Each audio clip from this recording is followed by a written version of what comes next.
बिस्मिल्लाहिर्रहमानिर्रहीम। अस्सलाम वालेकुम जी बच्चों, कैसे हैं आप लोग। ले जी बच्चों, आज हम सेकंड चैप्टर को शुरू करते हैं और इसमें जो हमने पढ़ना है वो है ह्यूमन नर्वस सिस्टम, इंसानों का असाबी निज़ाम। ये बड़ा इंटरेस्टिंग है, बड़ा मज़े का है। ये असल में वो निज़ाम है हमारे जिस्म का जिसकी मदद से हम अपने मैसेजेस आगे पीछे भेजते हैं। ठीक है ना। अब देखें, दिमाग जो होता है ना, ये वाला, ये हमारा मेन कंट्रोलर होता है। ठीक है ना। तो इसके अंदर जो चीज़ें हैं इन्होंने कंट्रोल करना होता है।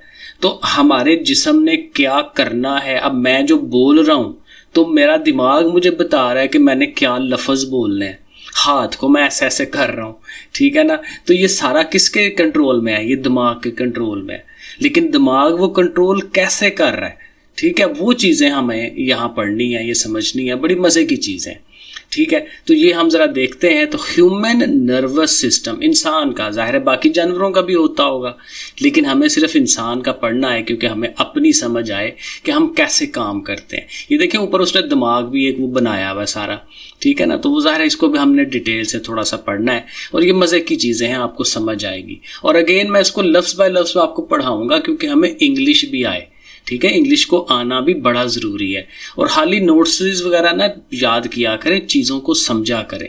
जितनी आपकी समझ अच्छी होगी उतना ही बेहतर आपके अगले जो पेपर हैं, अगली जो 9-10 है या और बड़ी क्लासें हैं, उसमें आपको बहुत हेल्प मिलती है। सो देखें, सबसे पहले यहाँ से हमने शुरू करना है। नर्वस सिस्टम, हमारा असाबी निज़ाम, मैसेज वाला निज़ाम। आप ये कह लें कि हमारा जो पैगाम वाला निज़ाम है कि एक जिस्म के हिस्से से दूसरे हिस्से तक पहुंचना पैगाम का, वो कैसे पहुंचता है, ये नर्वस सिस्टम हमें बताता है। सो देखें, लिखा हुआ है व्हेन एवर, जब कभी, अ पर्सन, एक इंसान, गेट्स इंजरी, उसको इंजरी हो जाती है, जख्म लग जाता है, चोट लग जाती है, on his foot, for example उसके फुट पे लग जाती है, वाइल वॉकिंग, चल रहा था, ही फील्स पेन, अब उसको पेन होती है। अब हमें सबको ये पता चलता है कि जब भी चोट लगनी है, कोई पत्थर लग गया हमें या चुभ गया है, तो हमें क्या है, हमें पेन फील होगी, दर्द का एहसास होगा। And his hand immediately reach, और उसका जो हाथ है, हैंड इमीडिएटली, फौरन रीच करता है, पहुंचता है द इंजर्ड साइट, उस साइट पे, उस जगह पे जहां पे चोट लगी है। ठीक है ना। पाँव पे लगी है तो फौरन हमारा हाथ पाँव तक जाता है, ओए ये क्या हो गया। ठीक है ना। तो फौरन हाथ वहां तक पहुंचता है, लेकिन कैसे पहुंच जाता है? दिमाग ये करता है। देखें, आप आगे पढ़ते हैं। हु आस्क्ड द हैंड, किसने हाथ को कहा, टू रीच द साइट, के उस जगह पे पहुंचे। साइट मीन जगह, उस जगह पे वो पहुंचे। तो किसने कहा उसको? जाहिर है दिमाग ने कहा। इनफैक्ट, हकीकत में, देयर इज एन ऑर्गन, अब यहाँ पे तारीफें भी आएंगी। अब ये देखें तारीफें क्या है। There is an organ system, हमारे जिस्म के अंदर एक ऑर्गन का निज़ाम है। ऑर्गन क्या चीज़ थी भला? जिनको पता है वो कमेंट में लिखें, जिनको नहीं पता वो समझ लें। देखें, हमारे जिस्म का जो सबसे छोटा हिस्सा होता है, चीज़ होती है, वो क्या होता है? सेल होता है। ठीक है। अब सेल से आगे क्या बनता है? टिश्यू बनता है। क्योंकि मुख्तलिफ सेल जो होते हैं, 5, 6, 10, 12 जितने भी हैं, वो सेल मिल के जब इकट्ठा काम करते हैं ना, तो हम कहते हैं कि अब ये एक टिश्यू बन गया। ठीक है। अब टिश्यूज जो होते हैं, टिश्यू भी 5, 6, 7, 8 या 10, 12 जितने भी हैं, वो कुछ टिश्यूज इकट्ठे मिलकर एक जैसा काम कर रहे हो तो उससे फिर एक ऑर्गन बनता है। अब जैसे मेरी ज़ुबान है, ज़ुबान जो है ये एक ऑर्गन है, मेरी आंखें जो हैं ये एक ऑर्गन है, दिमाग एक ऑर्गन है, दिल एक ऑर्गन है। तो हमारे जिस्म के जो मुख्तलिफ हिस्से हैं वो बेसिकली ऑर्गन्स हैं। और फिर ये इस ऑर्गन से अगला स्टेप ये होता है कि ऑर्गन्स का एक सिस्टम हो जाता है। जैसे अब मेरा अब ये सांस लेने का पूरा एक सिस्टम है ना, तो सांस लेने का हमारा जो सिस्टम है उसमें ये नाक आती है। ठीक है। तो नाक जो है एक ऑर्गन है। अब उसके अंदर से फिर आगे से एक नाली जाती है, वो भी एक ऑर्गन है। फिर हमारे फेफड़ों पे जाती है, लंग्स पे, तो लंग्स भी हमारे जो है ये ऑर्गन है। तो ये तीनों चारों ऑर्गन्स जब मिल के काम करते हैं तो ये क्या बन जाता है? ऑर्गन सिस्टम बन जाता है। तो ये हमने समझा यहाँ पे कि ऑर्गन सिस्टम क्या होता है।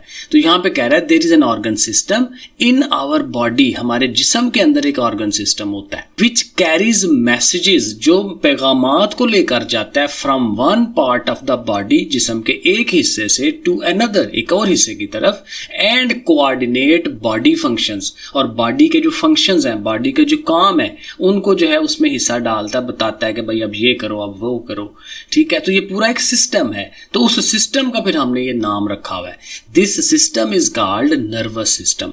तो यहाँ पे पहली जो डेफिनेशन आपके पास आ रही है वो किसकी आ रही है, नर्वस सिस्टम की। तो वो कहाँ से लेके, इधर से लेके आपने यहाँ तक ये याद करनी है, लिखनी है। तो ये नर्वस सिस्टम का डेफिनेशन के अंदर वो आ जाएगा। उसके बाद फिर आगे वो कहता है ह्यूमन नर्वस सिस्टम, इंसान का ये जो नर्वस सिस्टम है, कंसिस्ट ऑफ सेंट्रल नर्वस। अब इसके कहता है दो हिस्से होते हैं। जब भी वो कहेगा कि इसके कितने हिस्से हैं तो हम कहेंगे भाई इसके दो हिस्से हैं, और दोनों हिस्सों के नाम हमें याद करने हैं। एक को कहता है सेंट्रल नर्वस सिस्टम, यानी कि मरकज वाला, सेंटर मरकज दरमियानी, एंड पेरिफेरल, पेरिफेरल होता है जो फैला हुआ होता है, पेरिफेरल नर्वस सिस्टम, और दूसरा पेरिफेरल है। तो ये दोनों नाम बड़े इंपॉर्टेंट है याद करने हैं, सेंट्रल और पेरिफेरल नर्वस सिस्टम। तो ये दो पार्ट्स हैं। तो ये वाला भी एक सवाल जो है शॉर्ट सवाल बन जाता है आपका 2 नंबर का, इधर से लेके इधर तक, कि भाई ह्यूमन नर्वस सिस्टम के कितने पार्ट्स हैं, उनके नाम क्या हैं। तो फिर हम ये लिख देंगे उसको। आगे चले, द सेंट्रल नर्वस सिस्टम, अब सेंट्रल को अलहदा से डिफाइन कर रहा है। अब ये डेफिनेशन उसकी बनेगी कि सेंट्रल क्या होता है, सेंट्रल नर्वस सिस्टम क्या है। तो हम बताएंगे central nervous system is composed होता है, बना हुआ है, ऑफ ब्रेन, दिमाग का, एंड स्पाइनल कार्ड, और हमारी रीढ़ की हड्डी। ये देखें उसने 7 तस्वीर बनाई हुई है ना, ये देखें ये ब्रेन बनाया हुआ उसने, और ब्रेन के साथ ये साथ साथ नीचे मोटी सी लाइन जा रही। तो ये हमारी रीढ़ की हड्डी है जो हिप्स तक जाती है। तो रीढ़ की हड्डी और ये जो हमारा ब्रेन है, ठीक है। तो दिमाग और रीढ़ की हड्डी, ब्रेन एंड स्पाइनल कॉर्ड, ये दोनों मिल के क्या बनाते हैं, हमारा सेंट्रल नर्वस सिस्टम बनाते हैं। तो ये उसकी डेफिनेशन आ जाएगी। और फिर एंड पे ये जो मैंने ब्रैकेटें लगाई हुई हैं 2, ये किसकी हैं, पेरिफेरल की। अब देखें पेरिफेरल को एक्सप्लेन कर रहा है, ये जाल होता है। ये देखें जिस्म के अंदर उसने ये था कोशिश की हुई है ऐसे लाइनें लगा के, क्योंकि देखें जब दिमाग ने पैगाम देना है तो जिस्म के हर हिस्से तक जाना है। तो अब ये इस उंगली तक जाना है, उंगली ने ऐसे ऐसे करना है, ठीक है।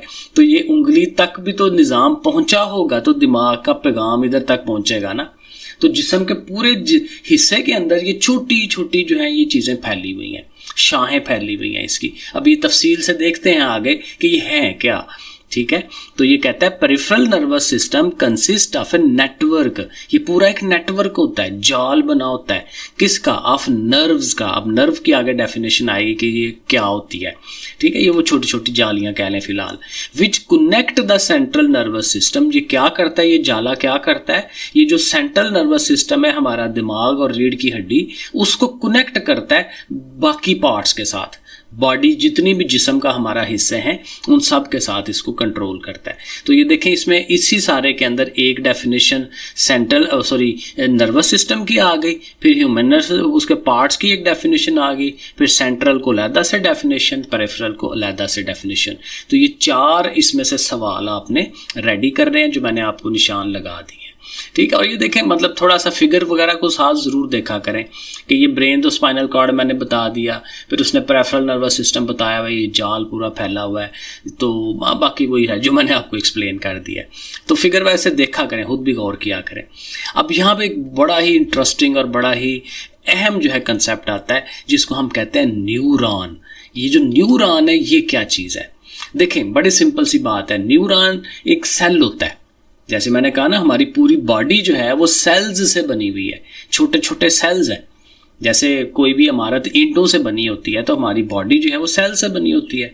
जैसे कोई और बेजान चीज़ है तो एटम्स से बनी होती है। तो हमारी पूरी बॉडी जो है वो सेल्स से बनी हुई है, ठीक है। अब ये खास किस्म के सेल होते हैं क्योंकि अब इस पूरे ये जो निज़ाम हमने पढ़ा ना, ये नर्वस सिस्टम, तो नर्वस सिस्टम भी तो सेल से ही बना हुआ है, लेकिन जो नर्वस सिस्टम के सेल्स हैं उनको हमने नाम ये दे देना है कि वो क्या है, वो न्यूरॉन्स है, ठीक है। यानी वो सेल्स जो नर्वस सिस्टम में हिस्सा लेते हैं या नर्वस सिस्टम का हिस्सा हैं, उनको हम कहते हैं कि ये न्यूरॉन्स हैं। तो ये देखें यहाँ से हम पढ़ते हैं न्यूरॉन और नर्व सेल, न्यूरॉन भी कहते हैं इसको नर्व सेल भी कहते हैं। वो क्या है? इज द बेसिक स्ट्रक्चर, बुनियादी चीज है, साख्त है उसकी। जैसे हम सेल के लिए डेफिनेशन इस्तेमाल करते हैं, basic structure and functional unit, काम करने वाला यूनिट है ऑफ द नर्वस सिस्टम, सबसे बेसिक। असल काम इसकी डेफिनेशन में ये है कि इसमें बेसिक लिखा हुआ है, बुनियादी चीज है ये न्यूरॉन। ठीक है, all parts of the nervous system, nervous system के जितने भी पार्ट्स हैं, मिसाल के तौर पे ब्रेन है, स्पाइनल कॉर्ड है, उसकी नर्व्स हैं, are made up of neurons, neutron नहीं न्यूरॉन्स। ठीक है, तो ये असल काम कि वो न्यूरॉन से बनी हुई है, ये मेन चीज बतानी है। तो इधर से लेके, यहां से लेके तो इधर तक ये किसकी डेफिनेशन हो जाएगी? न्यूरॉन्स की, कि न्यूरॉन होते क्या है। ठीक है, ये यहाँ तक, ये जब पूछा जाए कि न्यूरॉन्स क्या होते हैं, तो आपने कहना है कि ये बुनियादी बेसिक स्ट्रक्चर होता है और तमाम चीज़ें, उर्दू में अगर आपने लिखना है तो आप ऐसे लिख लें, वैसे भी माइंड में पता होना चाहिए ना कि न्यूरॉन क्या है। ये पूरे नर्वस सिस्टम का बेसिक स्ट्रक्चर होता है और तमाम ये जो नर्वस सिस्टम की चीज़ें हैं वो इसी से बनी होती हैं। ठीक है, ये हो जाएगा न्यूरॉन। अब आगे जो है ना एक डेफिनेशन है इसकी नर्व इम्पल्स की, ये बड़ा ज़रूरी है। वो ये कहता है कि जब भी कोई मैसेज जाना होता है और आना होता है, हमने कहा ना नर्वस सिस्टम के अंदर मैसेज ही जाता आता है।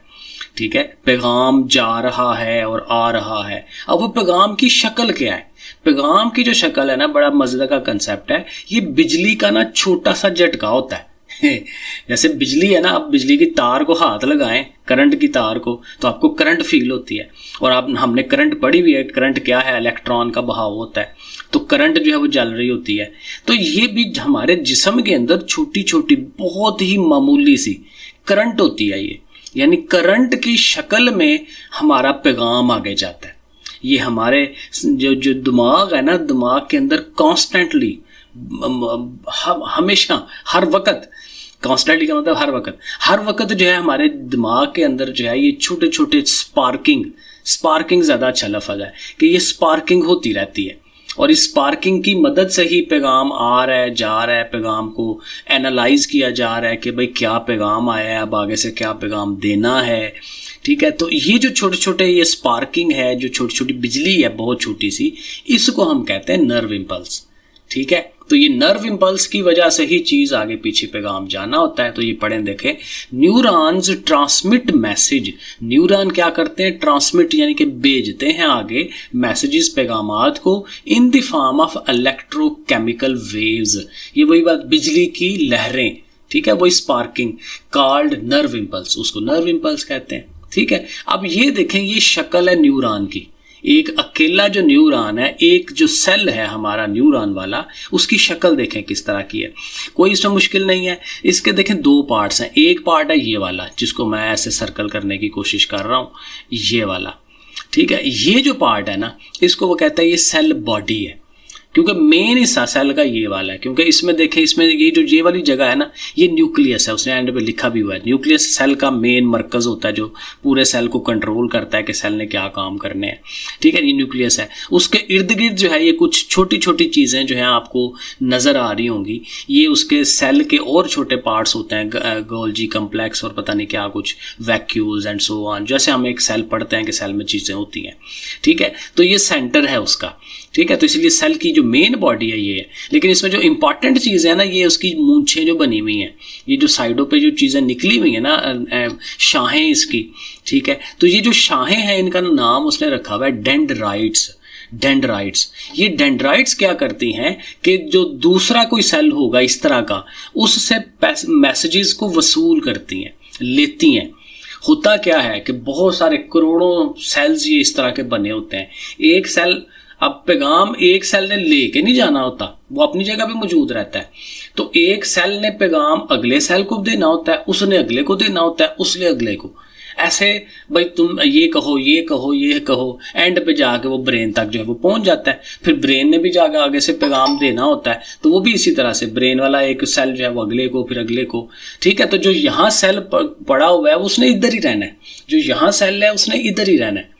ठीक है, तो वो, लेकिन ये है कि उसके साथ वाला सेल जो है पैगाम आगे पीछे जो वो भेजी जा रहा है। तो इस तरह से ये जो उसकी मूंछें बनी हुई हैं, ब्रांचेस बनी हुई हैं, इन्होंने मैसेज को रिसीव करना होता है। फिर उसके बाद क्या होता है, वो मैसेज आगे को आता है। ये लंबी लंबी जो लगी हुई बनी हुई है, इसको एक्सॉन कहते हैं। नाम आहिस्ता आहिस्ता याद करना है आपने, एक्सन।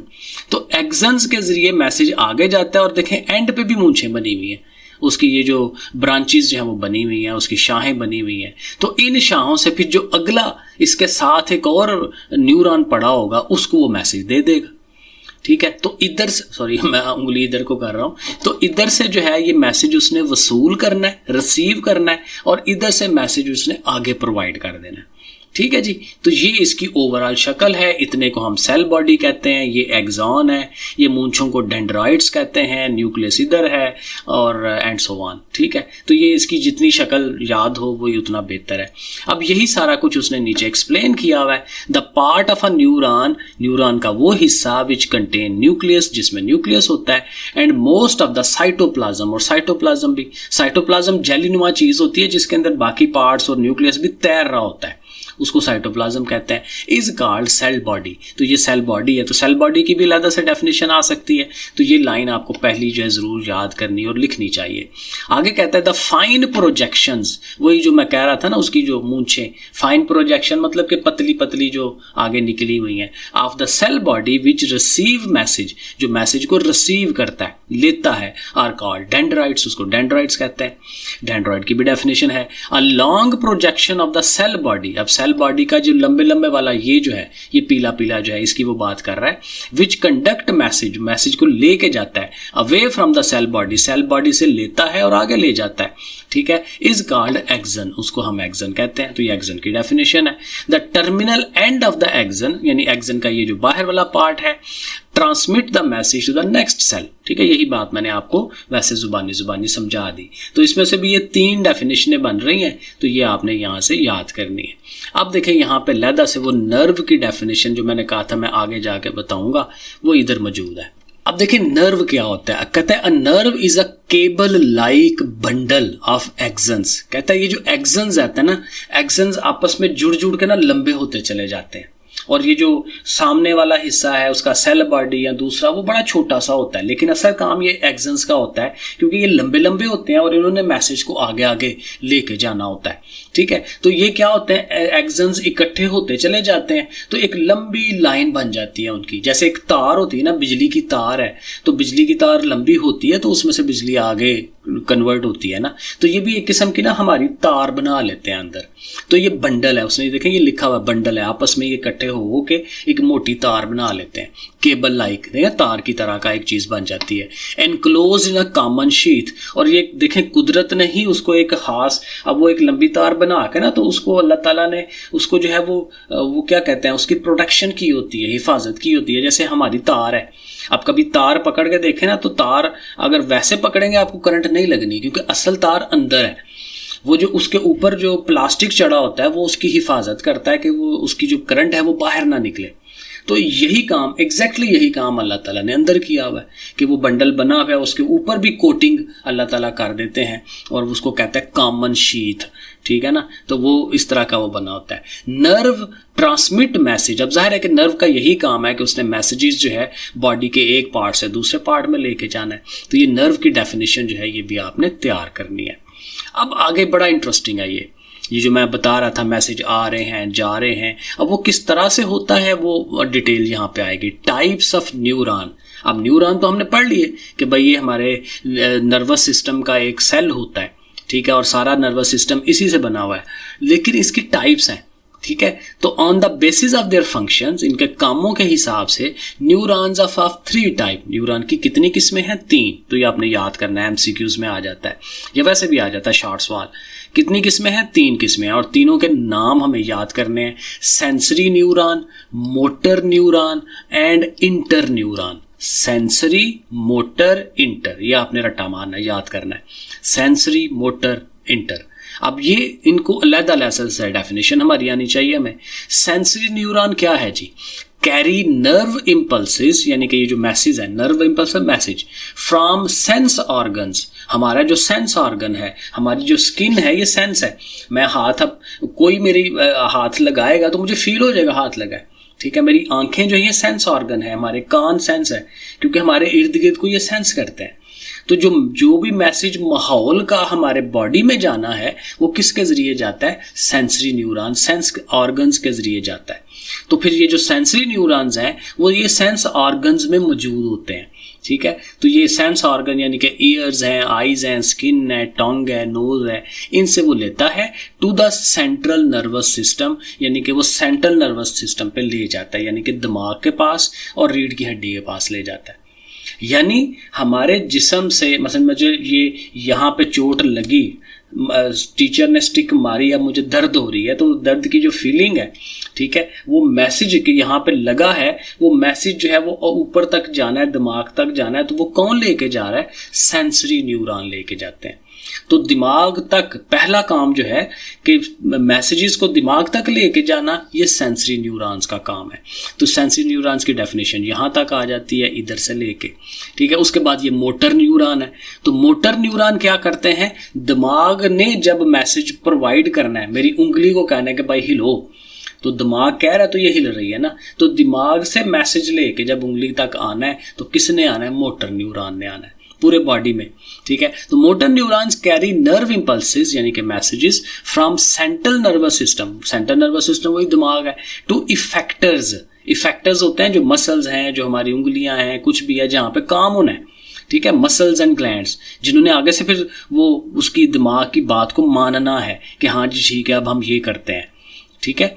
तो ये इफेक्टर्स उनको कहते हैं। तो इफेक्टर्स तक जो है वो मैसेज लेके जाना ये मोटर न्यूरॉन ने करना है। और उसके बाद फिर आ जाता है ये इंटर न्यूरॉन। तो इंटर न्यूरॉन ये वही हैं जो दिमाग में बैठे हुए, जो वहां बैठ के कंट्रोल कर रहे हैं सारा। तो interneurons are present in the central nervous system, वो उसके अंदर मौजूद होते हैं, यानी कि ब्रेन में, स्पाइनल कॉर्ड में। दे फॉर्म अ लिंक, और इन्होंने लिंक बनाना होता है ये सेंसरी में और मोटर न्यूरॉन के अंदर, क्योंकि जाहिर है वो मेन तो वहां तक ही पहुंचना है ना, सेंसरी ने पैगाम उन तक पहुंचाना है, उन्होंने फिर आगे से जो है वो मोटर के जरिए आगे पहुंचाना है। तो ये बीच में सेंट्रल काम है उनका, ठीक है, इंटर न्यूरॉन्स का। तो चले मेरे ख्याल में यहाँ तक ही रखते हैं, वीडियो ज़्यादा लंबी हो जाती है। तो पहला लेक्चर हमारा ये पहले 2 पेजेस का है, इसके अंदर बहुत सारी इंपॉर्टेंट चीज़ें हैं, तो इनको ज़रूर रेडी करें। उसके बाद फिर हम ये अगले लेक्चर में, हम सेकंड लेक्चर में ये ब्रेन जो है ना, दिमाग, इसको ज़रा डिटेल से पढ़ेंगे। ओके फिर बच्चों, अल्लाह हाफिज़।